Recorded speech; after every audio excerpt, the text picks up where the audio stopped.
Hello everyone, welcome back to Nammalax Bangalore Presents current issue of the day episode number 223. So in today's episode number 223, we'll discuss about stubble burning in Punjab and decline numbers but data gaps persist. ಏನಪ್ಪಾ ಅಂದ್ರೆ recent ಆಗಿ ಒಂದು report ಬಂತು. ಆ report ಅಲ್ಲಿ ಏನಪ್ಪಾ ಅಂತಂದ್ರೆ stubble burning cases ಕಡಿಮೆ ಆಗ್ತಾ ಇದೆ ಅಂತ ರಿಪೋರ್ಟ್ ಬಂದಿತ್ತು. ಬಟ್ ಅದನ್ನ ಓವರ್ ಆಲ್ ಆಗಿ ಚೆಕ್ ಮಾಡಿದಾಗ total area burnt under the fire same ಇತ್ತು, but stubble burning cases fire incidents ಕಡಿಮೆ ಇತ್ತು ಅಂತ ಹೇಳಿದ್ದಾರೆ. ಸೊ ಅದಕ್ಕೋಸ್ಕರ ಯಾಕೆ ಡಾಟಾ ಡಿಸ್ಕ್ರಿಪೆನ್ಸಿ ಆಗ್ತಾ ಇದೆ, ಇದ್ರ impact on Delhi, impact on all over India ಏನಂತ ಡಿಸ್ಕಸ್ ಮಾಡೋಣ. So this is an analysis of trends, challenges and policy responses. First will discuss what is the stubble burning. So ಕನ್ನಡದಲ್ಲಿ ಏನಂತಂದ್ರೆ stubble burning ಅಂದ್ರೆ ಕೋಲು ಉಳಿಯುತ್ತಲ್ಲ, ಕಟಾವು ಮಾಡಿದ ಮೇಲೆ ಆ ಕೋಲನ್ನ ಏನ್ ಮಾಡ್ತಾರೆ, ನಾರ್ಮಲ್ ಆಗಿ ಅದನ್ನ ತೆಗೆಯೋದು ತುಂಬಾ ಕಷ್ಟ. ಅದಕ್ಕೆ ಏನ್ ಮಾಡ್ತಾರೆ, ಸಿಂಪ್ಲೆಸ್ಟ್ ವೇ ಅಂತಂದ್ರೆ ಬರ್ನ್ ಮಾಡ್ಬಿಡ್ತಾರೆ.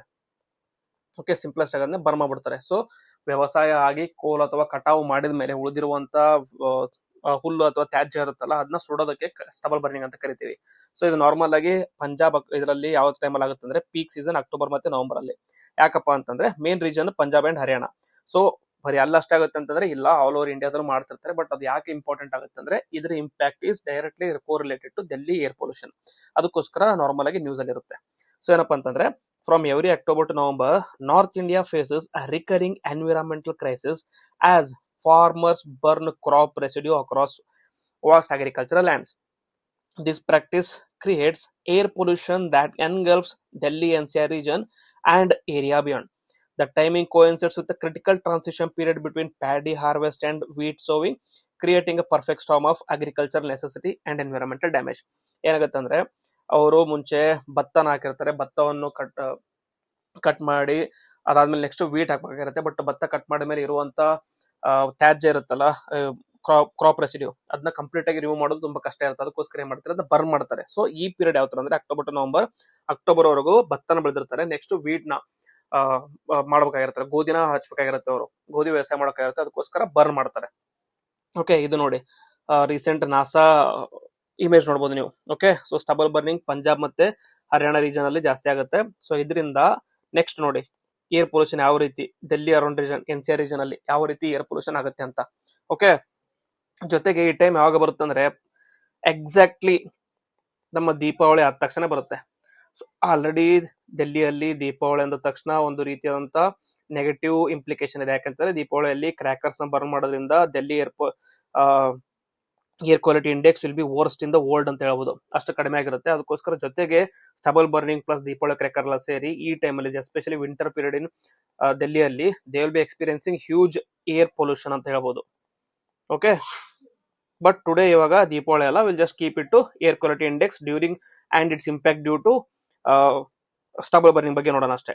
Okay, first will understand the main cause. ಯಾಕಪ್ಪ ಫಾರ್ಮರ್ಸ್ ಸ್ಟಬಲ್ ಬರ್ನಿಂಗ್ ಮಾಡ್ತಾರೆ, ಬೇರೆ ಕೆಲಸ ಇರೋದಿಲ್ವಾ ಅಂತಂದ್ರೆ, ಬೇರೆ ಆಪ್ಷನ್ ಇಲ್ವಾ ಅಂದ್ರೆ ಇರುತ್ತೆ, ಬಟ್ ಯಾಕೆ ಮಾಡ್ತಾರೆ ಆದ್ರೂ ಅಂತಂದ್ರೆ ಫಸ್ಟ್ ಮೆಕನೈಸ್ಡ್ ಹಾರ್ವೆಸ್ಟಿಂಗ್ ಅಂತ. The combines leave behind large amounts of paddy stubble in the field. ಏನ್ ಮಾಡ್ತಾರೆ ಅಂದ್ರೆ ಡೆಲ್ಲಿ ಮತ್ತೆ ಪಂಜಾಬ್ ಮತ್ತೆ ಹರಿಯಾಣ ರೀಜನ್ ಅಲ್ಲಿ ಫಾರ್ಮ್ಸ್ ಇರುತ್ತಲ್ಲ, ತುಂಬಾ ದೊಡ್ಡ ಫಾರ್ಮ್ಸ್ ಅಲ್ಲಿ ನಾರ್ಮಲಿ ಮೆಕನೈಸ್ಡ್ ಫಾರ್ಮಿಂಗ್ ಇರುತ್ತೆ. ಅದಕ್ಕೋಸ್ಕರ ಅವರು ಮೆಕನೈಸ್ ಮಾಡಿ ಕಟಾವು ಮಾಡಿದಾಗ ಏನ್ ಮಾಡ್ತಾರೆ ಅಂದ್ರೆ ಮೇಜರ್ ಆಗಿ ಮೇಲೆ ಇರುವಂತ ಫಸಲ್ನಷ್ಟು ತಗೊಂಡೋಗ್ತಾರೆ, ಕೆಳಗಿರುವಂತ ತ್ಯಾಜ್ಯನ ಹಂಗೆ ಬಿಟ್ಟು ಹೋಗ್ಬಿಟ್ಟಿರ್ತಾರೆ. ಸೊ ಅದಕ್ಕೋಸ್ಕರ it leaves large area with crop residue. Then short sowing window ಹೇಳಿದ್ನಲ್ಲ ಆವಾಗಲೇ, there is very limited time period between paddy harvest and wheat planting season ಅಂತ. ಸೊ ಪ್ಯಾಡಿ ಹಾರ್ವೆಸ್ಟ್ ಮಾಡಿರ್ತಾರೆ, ಹಾರ್ವೆಸ್ಟ್ ಮಾಡಿದ ತಕ್ಷಣ ನೆಕ್ಸ್ಟ್ ರಾಬಿ ಸೀಸನ್ ಸ್ಟಾರ್ಟ್ ಆಗುತ್ತೆ, ಅವಾಗ wheat ನ plant ಮಾಡೋಕ್ಕಾಗಿರುತ್ತೆ. ಅದಕ್ಕೋಸ್ಕರ ಟೈಮ್ ಕಡಿಮೆ ಇರೋದ್ರಿಂದ ಏನ್ ಮಾಡ್ತಾರೆ, ಇನ್ಸ್ಟೆಡ್ ಆಫ್ ಅದನ್ನ ಕಂಪ್ಲೀಟ್ ಆಗಿ ರಿಮೂವ್ ಮಾಡೋ ಬದಲೇ ಮಾಡ್ತಾರೆ, ಸುಮ್ಮನೆ ಬರ್ನ್ ಮಾಡ್ಬಿಡ್ತಾರೆ. ದೆನ್ ಚೀಪೆಸ್ಟ್ ಸೊಲ್ಯೂಷನ್ ಏನಂತಂದ್ರೆ burning is the fastest and most economical method for clearing the fields.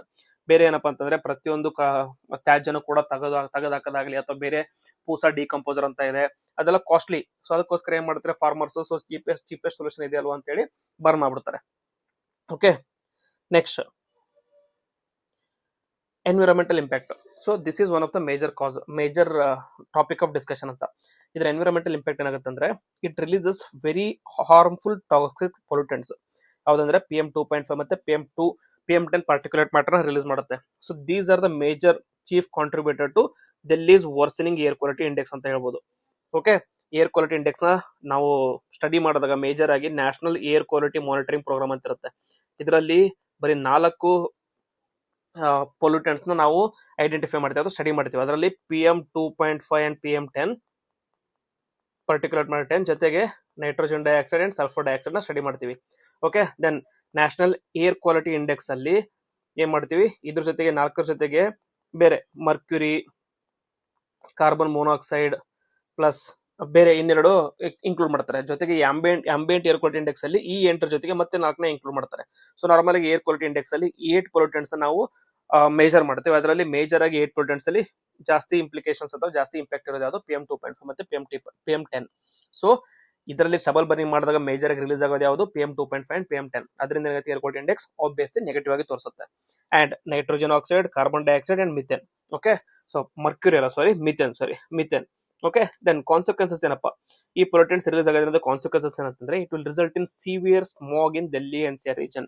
Smog ಅಂದ್ರೆ ಸಿಂಪಲ್ ಆಗಿ smog is nothing but smoke plus fog ಗೆ ಸ್ಮಾಗ್ ಅಂತ ಹೇಳ್ತೀವಿ. ಆ ಸ್ಮಾಗ್ ಇದ್ದಾಗ ಏನಾಗುತ್ತೆ, it will result in low visibility ಮತ್ತೆ ಬ್ರೀದಿಂಗ್ ಪ್ರಾಬ್ಲಮ್ ಆಗುತ್ತೆ. ಬ್ರೀದಿಂಗ್ ಪ್ರಾಬ್ಲಮ್ ಆಗೋದ್ರಿಂದ ಏರ್ ಪೊಲ್ಯೂಷನ್ ಜಾಸ್ತಿ ಆಗುತ್ತೆ. ಏರ್ ಪೊಲ್ಯೂಷನ್ ಜೊತೆಗೆ ಹೆಲ್ತ್ ಇಂಪ್ಲಿಕೇಶನ್ಸ್ ಕೂಡ ಜಾಸ್ತಿ ಇರುತ್ತೆ. ಅದೇ it leads to respiratory disease spike and then climate change acceleration and then reduced visibility and air quality during the period of winter ಅಲ್ಲಿ. So normally ಇನ್ನೊಂದು ಏನಂತಂದ್ರೆ it is also result of geography ಅಂತ ಹೇಳ್ಬೋದು. ಏನಪ್ಪ geography ಅಂತ ಕೇಳ್ಬೋದು ನೀವು. ಹೆಂಗೆ ಜಿಯೋಗ್ರಫಿ ಅದ್ರ ಇನ್ವಾಲ್ವ್ ಆಗಿರುತ್ತೆ ಅಂತಂದ್ರೆ ಸಿಂಪಲ್ ಆಗಿ ಎಕ್ಸ್ಪ್ಲೇನ್ ಮಾಡ್ತೀನಿ ನೋಡಿ. ಸೊ ಇದು ಇಂಡಿಯಾ ಅಂತ ಕನ್ಸಿಡರ್ ಮಾಡಿದ್ರೆ, ಇಫ್ ದಿಸ್ ಇಸ್ ಇಂಡಿಯಾ ಅಂತ ಕನ್ಸಿಡರ್ ಮಾಡಿದ್ರೆ ಇದು ಪಂಜಾಬ್ ಮತ್ತೆ ಹರಿಯಾಣ ರೀಜನ್. ಓಕೆ, ಇಲ್ಲಿರೋದು ಯಾವುದು Delhi NCR region. 1 minute. Okay, so this is Delhi NCR region. So ಇದು ಯಾವ್ದು, ನಾರ್ತ್ ವೆಸ್ಟ್ ಇಂದ ಏರ್ ಬರ್ತಿರುತ್ತೆ. ಅದೇ ಟೈಮಲ್ಲಿ ಇವರು ಸ್ಟಬಲ್ ಬರ್ನಿಂಗ್ ಮಾಡ್ತಾರೆ. ಸ್ಟಬಲ್ ಬರ್ನಿಂಗ್ ಮಾಡಿದಾಗ ಇಲ್ಲಿ ಮಾಡಿರುವಂತ ಸ್ಟಬಲ್ ಬರ್ನಿಂಗ್ ಸ್ಮೋಕ್ ಅಥವಾ ಸ್ಮಾಗ್ ಎಲ್ಲದನ್ನು ಕೂಡ ನಾರ್ತ್ ವೆಸ್ಟರ್ನ್ ಡಿಸ್ಟರ್ಬೆನ್ಸ್ ಇರುತ್ತೆ. ಆ ನಾರ್ತ್ ವೆಸ್ಟರ್ನ್ ಡಿಸ್ಟರ್ಬೆನ್ಸ್ ಇಂದ ಏನಾಗುತ್ತೆ, it brings this air to ಎಲ್ಲಿ ಡೆಲ್ಲಿಯಲ್ಲಿ ಬರುತ್ತೆ. ಓಕೆ, ಡೆಲ್ಲಿಯಲ್ಲಿ ಬಂದ್ ಏನಾಗುತ್ತೆ, ಬಿಕಾಸ್ ಈ ಕಡೆ ಅದಕ್ಕೆ ಎಸ್ಕೇಪ್ ಆಗೋದಕ್ಕೆ ಆಪ್ಷನ್ ಇರೋದಿಲ್ಲ. ಯಾಕಂದ್ರೆ ಇಲ್ಲಿ ಏನಿದೆ ಮೈಟಿ ಹಿಮಾಲಯಸ್ ಇರುತ್ತೆ, ಎಸ್ಕೇಪ್ ಆಗೋದಿಲ್ಲ. ಅದಲ್ಲದೆ ಡೆಲ್ಲಿ ಕೂಡ ಲೋ ಲೈಂಗ್ ಝೋನ್ ಇರುತ್ತೆ. ವಿಂಟರ್ ಟೈಮ್ ಅಲ್ಲಿ ಏನಾಗುತ್ತೆ, ಬಂದಿರುವಂತ ಸ್ಟಬಲ್ ಅಲ್ಲಿ ಏನಿರುತ್ತೆ ಅಲ್ಲೇ ರೆಸಿಡ್ ಆಗ್ಬಿಡುತ್ತೆ. ಅಲ್ಲೇ ರೆಸಿಡ್ ಆಗೋದ್ರಿಂದ ಏನಾಗುತ್ತೆ, air quality index, smog, residue ಎಲ್ಲ ಜಾಸ್ತಿ ಆಗ್ತಾ ಹೋಗುತ್ತೆ. ಓಕೆ, ಎಲ್ಲ ಜಾಸ್ತಿ ಆಗ್ತಾ ಹೋಗುತ್ತೆ. ಇದು ಡೈರೆಕ್ಟ್ಲಿ ರಿಲೇಷನ್ ಟು ಜಿಯೋಗ್ರಫಿ ಅಂತ ಹೇಳ್ಬೋದು. ನೀವು ಇನ್ನೊಂದು ಕ್ವಶನ್ ಕೇಳ್ಬೋದು, ಡೆಲ್ಲಿಕ್ಕಿಂತ ಜಾಸ್ತಿ ಪೊಲ್ಯೂಷನ್ ಅಥವಾ ವೆಹಿಕಲ್ಸ್ ಫಾರ್ಮ್ ಆಗೋದೆಲ್ಲ ಮುಂಬೈಲಿದೆ, ಬಟ್ ಮುಂಬೈಲಿ ಯಾಕೆ ರೀತಿ ಪೊಲ್ಯೂಷನ್ ಆಗಲ್ಲ ಅಂತ ಕೇಳಿದ್ರೆ ಇದು ಅಗೇನ್ ರಿಲೇಟೆಡ್ ಟು ಜಿಯೋಗ್ರಫಿ ಅಂತ ಹೇಳ್ಬೋದು. ಯಾವ ತರ ಅಂತ ಕೇಳ್ಬೋದು ನೀವು. ಸೊ ಇದು ಮೇಲೆ ದಿಲ್ಲಿ ಆದ್ರಂದ್ರೆ, so if this is Gujarat coast ಆಯ್ತಂದ್ರೆ, ಸೊ ಸೌತ್ ಇಂಡಿಯಾ ಇಲ್ಲಿ ದಿಲ್ಲಿ ಬರುತ್ತೆ. ಓಕೆ, ಸಾರಿ ಮುಂಬೈ ಬರುತ್ತೆ. ಸೊ ಮುಂಬೈ ಏನಪ್ಪಾ ಅಂತಂದ್ರೆ it is a coastal place. So coastal place ಏನಂತಂದ್ರೆ ಇಲ್ಲಿ ಅಷ್ಟೇ ಪೊಲ್ಯೂಷನ್ಸ್ ಆದ್ರೂ ಕೂಡ ಆಫ್ ಶೋರ್ ಮತ್ತೆ ಆನ್ ಶೋರ್ ವಿಂಡ್ಸ್ ಅಂತ ಇರುತ್ತೆ. ಆನ್ ಶೋರ್ ವಿಂಡ್ಸ್ ಅಂತಂದ್ರೆ ಸಿ ಇಂದ ಬರುವಂತ ವಿಂಡ್ಸ್ ಗೆ ಆನ್ ಶೋರ್ ವಿಂಡ್ ಅಂತ ಕರಿತೀವಿ. ಆಫ್ಶೋರ್ ವಿಂಡ್ ಅಂದ್ರೆ ಲ್ಯಾಂಡ್ ಇಂದ ಸಿ ಕಡೆ ಹೋಗುವಂತ ವಿಂಡಿಗೆ ಆಫ್ಶೋರ್ ವಿಂಡ್ ಅಂತ ಕರಿತೀವಿ. ಈ ಆಫ್ಶೋರ್ ವಿಂಡ್ ಏನ್ ಮಾಡುತ್ತೆ, ಬಂದಿರುವಂತ ಪೊಲ್ಯೂಟೆಂಟ್ಸ್ ಎಲ್ಲದನ್ನು ಕೂಡ ಕ್ಯಾರಿ ಮಾಡ್ಕೊಂಡು ಹೋಗಿ ಸಮುದ್ರದ ಬಿಟ್ಬಿಡುತ್ತೆ. ಹಾಗಾಗಿ ಮುಂಬೈಯಲ್ಲಿ ಪಾಪ್ಯುಲೇಷನ್ ಅಥವಾ ವೆಹಿಕಲ್ ಮೂವ್ಮೆಂಟ್ ಜಾಸ್ತಿ ಇದ್ರೂ ಕೂಡ ಅಲ್ಲಿ ಪೊಲ್ಯೂಷನ್ ಕಡಿಮೆ ಇರುತ್ತೆ. ವೇರಸ್ ಡೆಲ್ಲಿಯಲ್ಲಿ ದೇರ್ ಇಸ್ ನೋ ಕೋಸ್ಟಲ್, ಜೊತೆಗೆ ಲೋ ಲೈಂಗ್ ಏರಿಯಾ ಇರುತ್ತೆ, ಜೊತೆಗೆ ಸರೌಂಡಿಂಗ್ ಏರಿಯಾದಲ್ಲಿ ಎಸ್ಕೇಪ್ ಆಗೋದಕ್ಕೆ ಆಪ್ಷನ್ ಇರೋದಿಲ್ಲ. ಹಾಗಾಗಿ ಅಲ್ಲಿ ಏನಾದ್ರೂ ಪೊಲ್ಯೂಷನ್ ಆಯ್ತಂದ್ರೆ ಅಲ್ಲೇ ರಿಸೈಡ್ ಆಗ್ಬಿಡುತ್ತೆ. ಅದಕ್ಕೋಸ್ಕರ ಏರ್ ಕ್ವಾಲಿಟಿ ಇಂಡೆಕ್ಸ್ ಕಡಿಮೆ ಆಗುತ್ತೆ. Okay, so it is partly due to human beings. Okay, partly due to geography ಅಂತ ಹೇಳ್ಬೋದು. Okay, next trends and statistics. So ಅವಾಗ ಹೇಳಿದಂಗೆ ಇನಿಷಿಯಲ್ ಆಗಿ ಇಂಟ್ರೊಡಕ್ಷನ್ ಅಲ್ಲಿ ಹೇಳಿದೆ ಏನಂತಂದ್ರೆ, ಸೊ ಸ್ಟಬಲ್ ಬರ್ನಿಂಗ್ ಇನ್ಸಿಡೆಂಟ್ಸ್ ಕಡಿಮೆ ಆಗಿದೆ, but total area burnt same ಇದೆ ಅಂತ. 2023 ಅಲ್ಲಿ ಫೈರ್ ಇನ್ಸಿಡೆಂಟ್ಸ್ 36,633 ಇತ್ತು, 663 ಇತ್ತು. 2024 ಅಲ್ಲಿ 10,909 ಇದೆ. ಸೊ ಆಲ್ಮೋಸ್ಟ್ 70% ಡಿಕ್ಲೈನ್ ಆಗಿದೆ ಇನ್ ಫೈರ್ ಇನ್ಸಿಡೆಂಟ್ಸ್. ಬಟ್ ಇದನ್ನ ನೋಡಿ, burnt area 19.14 lac hectare area ಇದೆ, ಇದು 19.17 ಲ್ಯಾಕ್ ಹೆಕ್ಟೇರ್ ಏರಿಯಾ ಇದೆ. ಆಲ್ಮೋಸ್ಟ್ ಇಲ್ಲಿ ಇನ್ಕ್ರೀಸ್ ಆಗಿದೆ. ಫೈರ್ ಇನ್ಸಿಡೆಂಟ್ಸ್ ಕಡಿಮೆ ಆಗಿದ್ರು ಕೂಡ ಇದು ಜಾಸ್ತಿ ಆಗಿದೆ. ಯಾಕೆ ಅಂತಂದ್ರೆ despite fear fires the total burnt area remain nearly identical ಅಂತ. ಸೊ ಇದಕ್ಕೆ ಏನ್ ಮಾಡಿದ್ರು ಅಂದ್ರೆ ರಿಪೋರ್ಟ್ ಕೊಟ್ಟಿರೋದು ಅಥವಾ ರಿಪೋರ್ಟ್ ಕ್ಯಾಲ್ಕುಲೇಷನ್ ತಪ್ಪಾಗಿದೆ ಅಂತ ಕ್ರಿಟಿಸಿಸಮ್ ಆಗಿದೆ. ಏನಪ್ಪಾ ಅಂತಂದ್ರೆ what is the understanding this discrepancy ಅಂತ. That is the paradox of fewer fires but similar burnt area raises important questions about the data accuracy and fire patterns ಅಂತ. ಏನಿರಬಹುದು reasons? First one is fewer but larger fires ಅಂತ. Farmers burn ಮಾಡ್ತಾ ಇದ್ರೆ, ಮುಂಚೆ single small events burn ಮಾಡ್ತಿದ್ರೆ, ಇವಾಗ ಏನ್ ಮಾಡ್ತಿದ್ರೆ ಇನ್ಸ್ಟೆಡ್ ಆಫ್ ಸ್ಮಾಲ್ ಏರಿಯಾದಲ್ಲಿ they are going for larger areas. So small area burn ಮಾಡಬಹುದು, ಲಾರ್ಜ್ ಏರಿಯಾ ಜೊತೆಗೆ ಟುಗೆದರ್ ಆಗಿ ಬರ್ನ್ ಮಾಡ್ತಾ ಇದ್ದಾರೆ. So farmers may be burning larger area in single events rather than multiple smaller fires ಅಂತ. Then satellite under reporting ಕೂಡ ಆಗಿರ್ಬೋದು. That is limited satellite passes, cloud cover and haze can obscure fire detection. Fire ಆಗಿದ್ರು ಕೂಡ ಅದು detect ಮಾಡೋದಕ್ಕೆ ಆಗಿರೋದಿಲ್ಲ satellite ಇಂದ. Then strategic burning, that is timing fire so avoid the detection during the satellite over pass windows ಅಂತ. So satellite ಏನಂತಂದ್ರೆ, ಇದು earth ಅಂತಂದ್ರೆ ಸ್ಯಾಟಲೈಟ್ ಇವಾಗ ಇಂಡಿಯಾ ಇಲ್ಲಿದೆ ಅಂತಾರೆ, ಸ್ಯಾಟಲೈಟ್ ಓವರ್ ಆಗಿ ಹಿಂಗೆ ಕ್ರಾಸ್ ಆಗ್ತಾ ಇರುತ್ತೆ, it will be revolving around the earth. So revolve ಮಾಡುವಾಗ ಈ ಪರ್ಟಿಕ್ಯುಲರ್ ಡಿಸ್ಟೆನ್ಸ್ ವರೆಗಷ್ಟೇ it can oversee Indian continent. So ಯಾವಾಗ ಕ್ರಾಸ್ ಆಗುತ್ತೆ ಆ ಟೈಮಲ್ಲಿ ನೀವೇನಾದ್ರೂ ಬರ್ನ್ ಮಾಡಿದ್ರೆ ಅಂದ್ರೆ it would be very difficult or impossible to detect the fire ಅಂತ ಹೇಳ್ಬೋದು. ಸೊ ಈ ಮೇಜರ್ ರೀಸನ್ ಇಂದ ಫೈರ್ ಇನ್ಸಿಡೆಂಟ್ಸ್ ಅಂಡರ್ ರಿಪೋರ್ಟಿಂಗ್ ಆಗ್ತಿದೆ ಅಂತ ಹೇಳ್ತಿದ್ದಾರೆ. ಓಕೆ, ಸೊ ಎಕ್ಸ್ಪರ್ಟ್ ಏನ್ ಹೇಳ್ತಿದೆ ಅಂತಂದ್ರೆ, that is ISER Mohali study reveals that significant under reporting due to short lived fires that escape satellite detection ಅಂತ. ಅಂದ್ರೆ ಫೈರ್ಸ್ ಇನ್ಸಿಡೆಂಟ್ ಕಡಿಮೆ ಆಗಿಲ್ಲ, ಫೈರ್ ಇನ್ಸಿಡೆಂಟ್ ಆಗ್ತಾನೆ ಇದೆ, but they or short lived fires. ಅದು ಯಾವ ಟೈಮಲ್ಲಿ ಆಗ್ತದೆ ಅಂತಂದ್ರೆ ಸ್ಯಾಟಲೈಟ್ ಪಾಸ್ ಆಗಿರೋ ಟೈಮಲ್ಲಿ ಆಗ್ತಾ ಇದೆ, ಅದಕ್ಕೋಸ್ಕರ ಡಿಟೆಕ್ಷನ್ ಮಾಡೋದು ಕಷ್ಟ ಆಗ್ತದೆ ಅಂತ. That is thermal sensors like MODIS and VIRS detect active fires but miss those that are burnt out quickly between the satellite passes. Also, optical sensors such as Sentinel-2 can identify burnt areas post-fire, providing complementary data for more accurate assessment. But now ಈ ಡಾಟಾನ ನಾವು consider ಮಾಡ್ತಾ ಇಲ್ಲ, we are considering only the satellite data. ಅದಕ್ಕೋಸ್ಕರ discrepancy ಆಗಿದೆ ಅಂತ expert ಹೇಳ್ತಾ ಇದ್ದಾರೆ. Okay, next, so government majors ಇದನ್ನ ಸ್ಟಬಲ್ ಬರ್ನಿಂಗ್ ಅಡ್ರೆಸ್ ಮಾಡೋದಕ್ಕೆ ಏನೇನು ಮಾಡಿದ್ರೆ ಅಂದ್ರೆ, ಇನ್ ಸಿತು ಮತ್ತೆ ಎಕ್ಸ್ ಸಿತು ಮ್ಯಾನೇಜ್ಮೆಂಟ್ ಮಾಡ್ತಾ ಇದ್ದಾರೆ. ಇನ್ ಸಿತು ಮ್ಯಾನೇಜ್ಮೆಂಟ್ ಅಲ್ಲಿ happy cedar and super straw management system for on field residue incorporation ಅಂತ. ಸೊ ಆನ್ ಫೀಲ್ಡ್ ರೆಸಿಡ್ಯೂನ ಅಲ್ಲೇ ಏನಂತಂದ್ರೆ ಬರ್ನ್ ಮಾಡೋ ಬದಲು ಅಲ್ಲೇ ಅದನ್ನ ಗೊಬ್ಬರ, ನೆಕ್ಸ್ಟ್ ಬರುವಂತ ಫಸಲಿಗೆ ಗೊಬ್ಬರ ತರ ಮಾಡೋದಕ್ಕೋಸ್ಕರ ಹ್ಯಾಪಿ ಸೀಡರ್ ಆಗಲಿ ಅಥವಾ ಪೂಸಾ ಡಿಕಂಪೋಸರ್ ಅಂತ ಇದೆ, ಪೂಸಾ ಡಿಕಂಪೋಸರ್, ಇದನ್ನೆಲ್ಲ ಡೆವಲಪ್ ಮಾಡಿ ಫಾರ್ಮರ್ಸ್ಗೆ ಕೊಡ್ತಾ ಇದ್ದಾರೆ. ನೆಕ್ಸ್ಟ್ ಎಕ್ಸ್ ಸಿಟಿ ಯುಟಿಲೈಸೇಷನ್ ಅಲ್ಲಿ biomass power generation and ethanol production plants for paddy straw ಅಂತ. ಸೊ ಪ್ಯಾಡಿ ಸ್ಟ್ರಾ ಇರುತ್ತಲ್ಲ ಅಂದ್ರೆ ರೆಸಿಡ್ಯೂ, ಈ ರೆಸಿಡ್ಯೂನ ಏನ್ ಮಾಡ್ತಾ ಇದಾರೆ, ನೀವು ಅಟ್ಲೀಸ್ಟ್ ಬರ್ನ್ ಮಾಡೋ ಬದಲು ಅದನ್ನ ನಮಗೆ ಎಥನಾಲ್ ಪ್ರೊಡಕ್ಷನ್ ಆದ್ರೂ ಕೊಡಿ. ಎಥನಾಲ್ ಪ್ರೊಡಕ್ಷನ್ ಕೊಟ್ಟಾಗ ನಿಮ್ಗೆ ಏನಾಗುತ್ತೆ, ಇನ್ಕಮ್ ಕೂಡ ಜಾಸ್ತಿ ಆಗುತ್ತೆ ಫಾರ್ಮರ್ಸ್ಗೆ. ಓಕೆ, ಒಂದು ರೀತಿಯಂತ ಇನ್ಸೆಂಟಿವ್ ಜೊತೆಗೆ ಮಾನಿಟರಿಂಗ್ ಅಂಡ್ ಇನ್ಸೆಂಟಿವ್ ಅಂತ.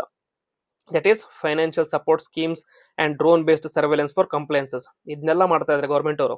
ಆದ್ರೂ ಕೂಡ ಯಾಕೆ ಸ್ಟಬಲ್ ಬರ್ನಿಂಗ್ ಆಗ್ತಿದೆ ಅಂತಂದ್ರೆ, ಪರ್ಸಿಸ್ಟೆಂಟ್ ಚಾಲೆಂಜ್ ಏನಪ್ಪಾ ಅಂದ್ರೆ, ಒಂದು first is high monetary cost ಅಂತ, machinery cost. That is small and marginal farmers cannot afford expensive crop residue management equipment. Okay, and second is delayed incentive anta. That is financial support often reaches the farmers late, reducing the effectiveness of the schemes anta. Okay, ಇದೊಂದು government side ಇಂದ issue ಇದೆ. ಏನಂದ್ರೆ, ನೀವು incentive ನ ಕೊಡ್ತಾ ಇದ್ರೆ, incentive ಯಾವ ಬೇಕಾಗಿರುತ್ತೆ, ಭತ್ತ ಅಥವಾ ಪ್ಯಾಡಿಯಿಂದ ವೀಟ್ಗೆ ಕನ್ವರ್ಟ್ ಆಗುವಾಗ ಆ ಟೈಮಲ್ಲಿ ಇನ್ಸೆಂಟಿವ್ ಬೇಕಾಗಿರುತ್ತೆ. ನೀವು ಇನ್ಸೆಂಟಿವ್ ನ ಲೇಟ್ ಆಗಿ ಡಿಲೇ ಆಗಿ ಕೊಟ್ಟರೆ ಏನ್ ಮಾಡ್ತಾರೆ, ಆಬ್ವಿಯಸ್ ಅವ್ರ ಹತ್ರ ದುಡ್ಡು ಇರೋದಿಲ್ಲ, ಅದಕ್ಕೋಸ್ಕರ ಏನ್ ಮಾಡ್ತಾರೆ, they go for stubble burning. Then weak market linkages ಅಂತ, ಅಂದ್ರೆ inadequate infrastructure for collecting and utilising paddy stock commercially. ನೀವು ಹೇಳ್ಬಿಟ್ರೆ ಸಾಕಾಗಲ್ಲ, ನಾವು ಇಥನಾಲ್ ಯೂಸ್ ಮಾಡ್ಕೊತೀವಿ ಕಳಿಸಿ ಅಂದ್ರೆ ಸಾಕಾಗಲ್ಲ, ಅದನ್ನ ಸ್ಟೋರ್ ಮಾಡೋದಕ್ಕಾಗಲಿ ಟ್ರಾನ್ಸ್ಪೋರ್ಟ್ ಮಾಡೋದಕ್ಕಾಗಲಿ ಅಡೆಕ್ವೇಟ್ ಇನ್ಫ್ರಾಸ್ಟ್ರಕ್ಚರ್ ಬೇಕು. ಅವಾಗಷ್ಟೇ ಫಾರ್ಮರ್ಸ್ ಕೂಡ ಅದನ್ನ ಟ್ರಾನ್ಸ್ಫರ್ ಮಾಡಬಹುದು. ದೆನ್ ಸೊ ಫಾರ್ಮರ್ ಪರ್ಸ್ಪೆಕ್ಟಿವ್ ಏನಪ್ಪ ಅಂದ್ರೆ, the machines are too expensive and we need to clear the field quickly, what choice do we have ಅಂತ ಫಾರ್ಮರ್ಸ್ ಕ್ವಶನ್ಸ್ ಮಾಡ್ತಾರೆ. Then, so what should be the way forward then? How do you address this? There is a need to rethink the policy. First is, success cannot be measured by fire incident numbers alone. There is a comprehensive approach requires multiple metrics and systematic changes. First is need of a better data. That is, combine thermal and optical satellite data for accurate monitoring. First and foremost ಏನಂತಂದ್ರೆ, proper ಆಗಿ data ಇದ್ದಾಗಷ್ಟೇ you can able to properly do the policy. Okay, second, economic incentive. That is, focus on rewards rather than the penalties to encourage compliance. Third is crop diversification. That is, promote short duration paddy varieties and alternative crops. Final agi, timely support. ಅಂತಂದ್ರೆ, ensure procurement and financial assistance reach the farmers promptly in time bound manner ಅಂತ. ಯಾವಾಗ ಇರುತ್ತೆ ಆ ಟೈಮಲ್ಲಿ, right ಟೈಮಲ್ಲಿ ಇದ್ರೆ ಅಷ್ಟೇ it is going to help the farmers as well as the environment ಅಂತ. So the stubble burning crisis is not just about the smoke, it reflects deeper agricultural as well as policy challenges. So sustainable change will come only when eco friendly choices make economic sense for the farmers. So it should be both eco friendly and economical. ಯಾರಿಗೆ economical for the farmers and eco-friendly for the rest of the world. So there should be a merger. Normal ಆಗಿ ಈ ತರ merger ಆಗಿ ಈ grey ಏರಿಯಾದಲ್ಲಿ ಈ ಅಥವಾ common ಏರಿಯಾದಲ್ಲಿ we should focus on the policy ಅಂತ. Okay, so this is about stubble burning. I think proper ಆಗಿ ಕ್ಲಿಯರ್ ಆಗಿ ಕಂಪ್ಲೀಟ್ ಆಗಿ ಕವರ್ ಮಾಡಿದೆ ಅನ್ಕೋತೀನಿ ಹೋಲಿಸ್ಟಿಕ್ ಆಗಿ. ಸೊ ನಿಮಗೆ ವಿಡಿಯೋ ಇಷ್ಟ ಆಗಿತ್ತಂದ್ರೆ ಪ್ಲೀಸ್ ಲೈಕ್ ಮಾಡಿ, ಕಮೆಂಟ್ ಮಾಡಿ, ಹಾಗೆ ಫ್ರೆಂಡ್ಸ್ ಜೊತೆ ಶೇರ್ ಮಾಡಿ. ಚಾನಲ್ಗೆ ಹೊಸದಾಗಿದ್ದರೆ ಪ್ಲೀಸ್ ಸಬ್ಸ್ಕ್ರೈಬ್ ಮಾಡಿ ಹಾಗೂ ಬೆಲ್ ಐಕಾನ್ ಕ್ಲಿಕ್ ಮಾಡಿ, so that you don't miss any notification.